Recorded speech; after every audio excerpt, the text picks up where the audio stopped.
Maqaan kiyya Gargaarasaa Jingeetuu Kabbadaan jedhama. Kan irraa dhufe immoo magaalaa Duukam. Magaalaa Duukam. Tole Waaqayyo maalirraa si fayyise maal taatee turte akkamittiin fayyite mee saba Waaqayyoof Waaqa irratti dubbadhu.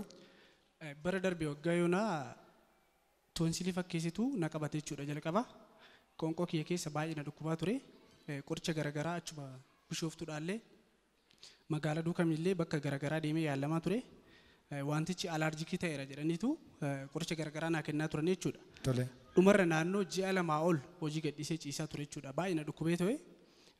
Riiverii fudhee gara hospitaala federaalaa kan poolisii riiferaala deemee achi deemee gaafa laalan toonsiliin wanni kan baddaarraa rarraatu kun citu malee hin fayyadu naan jedhanii turan jechuudha. Qoonqoo kee keessaa ni rarra'u sun?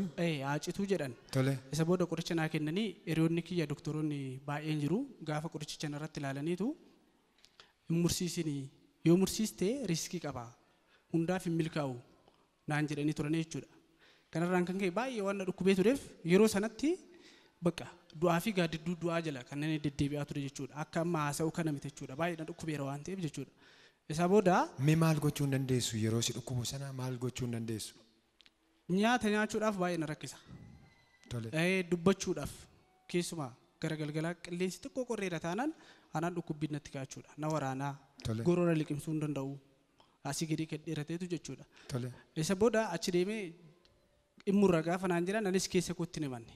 Maal murteessee Waaqayyo inni na uume kun qaama guutuyyuu na uume waan ta'eef mana Waaqayyoon deemee fayyuu hin danda'a kan jedhu bakka keessatti murtiidhumaa murteessee jechuudha. Tole.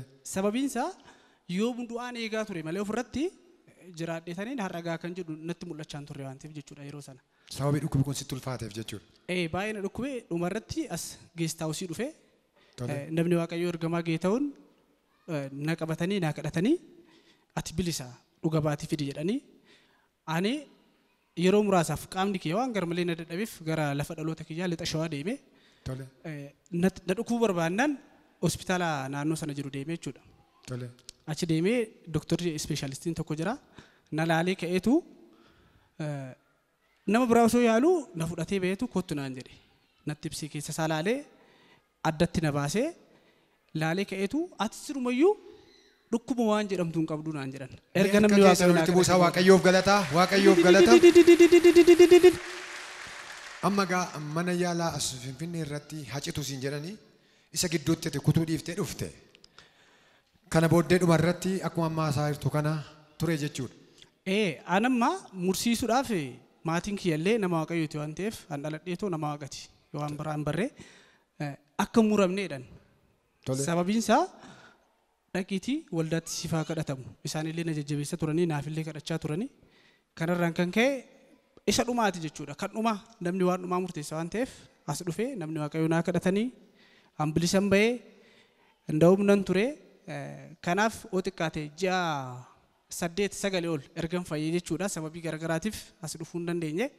Kanaaf sabni Waaqayyoo akka naa galateeffatuun barbaada. Inni kabraa namoonni akka kiyyaa rakkina keessa jira yoo jiraate gara mana kanaa dhufaniitoo fayyuu akka danda'an humni Waaqayyoo akka mana kana keessa jiru dhaamuun barbaada. Kanaaf sabni Waaqayyoo akka naa galateeffatuun barbaada. Galateeffadhaaf himi Waaqayyoon.